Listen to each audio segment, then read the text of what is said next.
Perezida w'u Rwanda Paul Kagame yavuze ko mu gihe yari ayoboye urugamba rwo kubohora igihugu cy'u Rwanda hari iminsi yamaze abana n'imfura ye Ivan Cyomoro Kagame ku murindi wa Byumba mu karere ka Gicumbi aho yari afite icyicaro. Iyi ni ingingo mukuru w'igihugu cy'u Rwanda Perezida Paul Kagame yagarutseho ku munsi wo kuwa kabiri hari tariki ya 9 Nyakanga umwaka ushize wa 2024 mu kiganiro yagiranye n'abakoresha imbuga nkoranyambaga. Kimwe rero mu bibazo Perezida Paul Kagame yabajijwe muri iki kiganiro ni uko abasha guhuza ubuzima busanzwe n'akazi akora ka buri munsi. Yifashishije urugero rw'ibyabaye, Perezida Paul Kagame yagaragaje ko no mu gihe cy'urugamba yashoboraga kubonera umuryango we umwanya kuko hari iminsi mike yamaze abana n'imfura ye ku murindi wa Byumba ahari icyicaro gikuru cya RPR.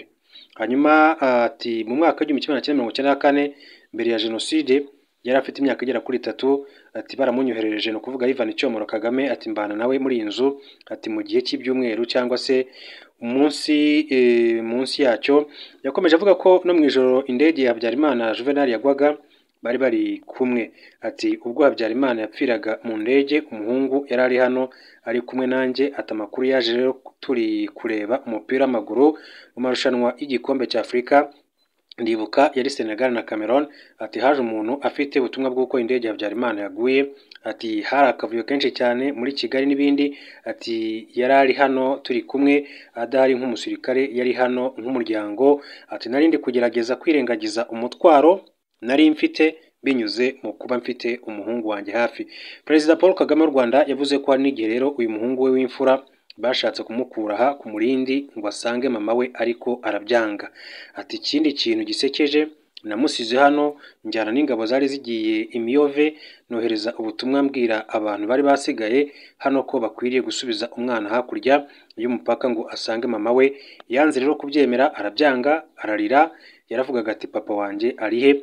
Yarabyanze rero kuri uwo munsi, ati umunsi ukurikiyeho nabwo twari duhuze, ati byasabye ko ngaruka ku munsi wa kabiri kugira ngo rero mwumvishe ko akwiriye kugenda. Nabwiye abayobozi b'ingabo aho zari ziri ko bampa igihe gito nkabanza nkajya gukemura ikibazo bwite.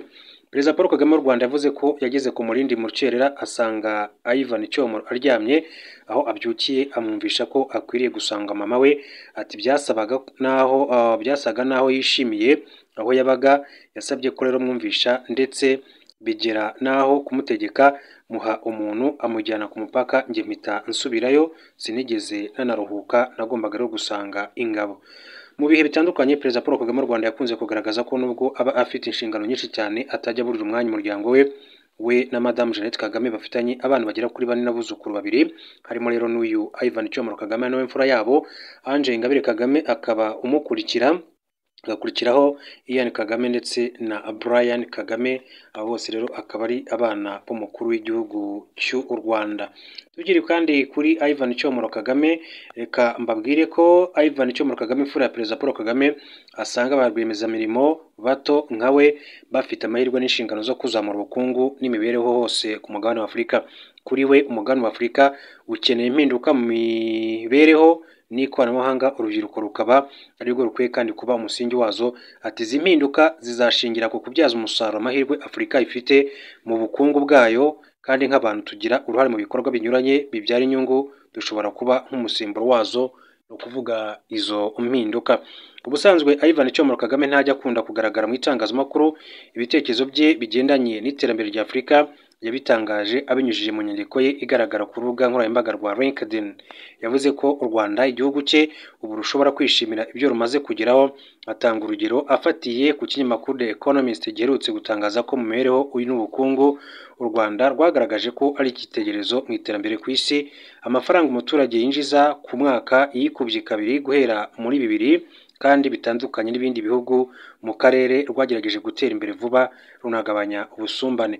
Kuri we ngo ibi bigaragaza impamvu u Rwanda rwahisemo kwakira inama mpuzamahanga yiga ku bukungu ya World Economic Forum on Africa yari iherutse kuba muri Gicurasi mu gihugu cy'u Rwanda. Ubu ngo abanyarwanda bishimiye izi mpinduka zigaragarira amahanga ziturutse mu gukora batizigamye kwabo.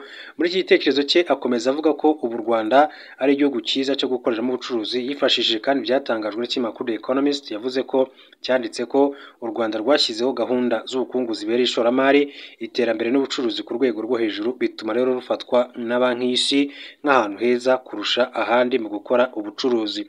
Avuga ko muri World Economic Forum on Africa abashoramari barushijeho kumenya amahirwe yagarutse ari ku bukungu bw'u Rwanda bw'igihugu, ndetse u Rwanda rukaba rwarabashije kugaragaza umutekano utajegajega, isuku ndetse n'iterambere.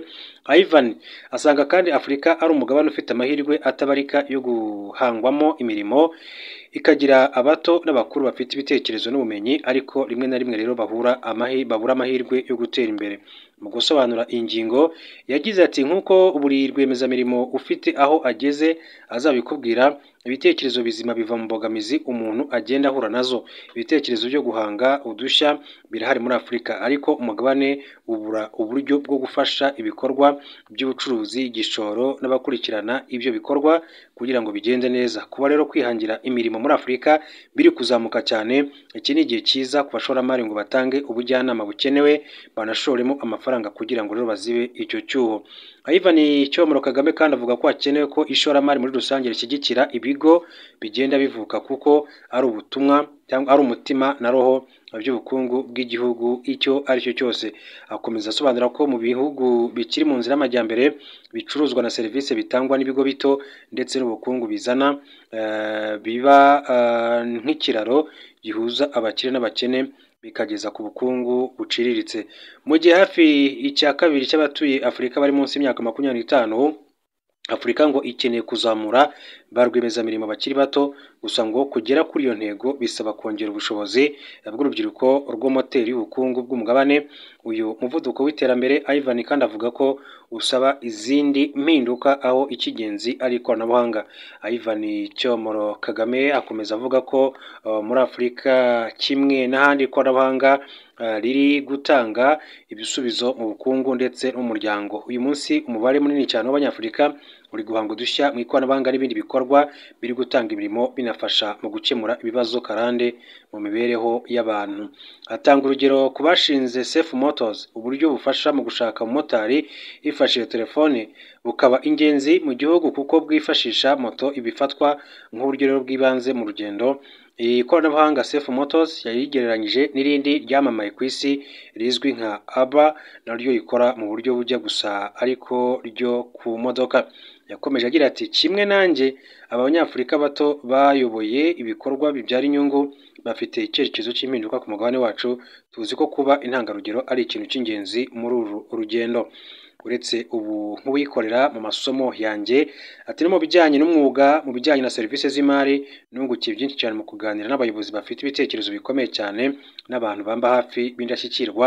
Nizera ntashidikanya ko umuntu uwo ari we wese wagize amahirwe yo kubona ubumenyi bwisumbuye, umuntu wese wiyemeje kwita ku bandi, afite inshingano yo gusangiza ubumenyi bagenzi be. Mu gushimangira ibyo yagize ati nk'uko abakuru bavuga ngo uwamenye byinshi azabazwa byinshi. Ivan Cyomoro Kagame we nka rwiyemezamirimo ku giti cye, nyuma yo gusesengura byimbitse ibijyanye n'inzitizi zatuma adatera imbere, birebana n'ibikorwa bikenewe n'uburyo byakorwamo, muri iyo nyandiko yagaragaje ko inyota y'ibikorwa bye ishingiye ku ikoranabuhanga n'ingufu zidasanzwe renewable energy, ngo ibi byiciro by'ubukungu bigezweho ni umutungo ukomeye cyane ndetse kandi bifasha mu kugira ngo isi itekane. Ivan asoza avuga ko uburezi n'ubuvuzi abifata nk'uburenganzira aho kuba inyongera ku bantu, nk'uko uyu muhungu w'imfura w'umukuru w'igihugu cy'u Rwanda nyakubahwa Perezida Paul Kagame akaba yitwa Ivan Cyomoro Kagame yakomeje kugenda abigaruka. Mbibutse ko ari mu nama y'ubutegetsi y'urwego rw'igihugu rushinzwe iterambere mu gihugu cy'u Rwanda RDB.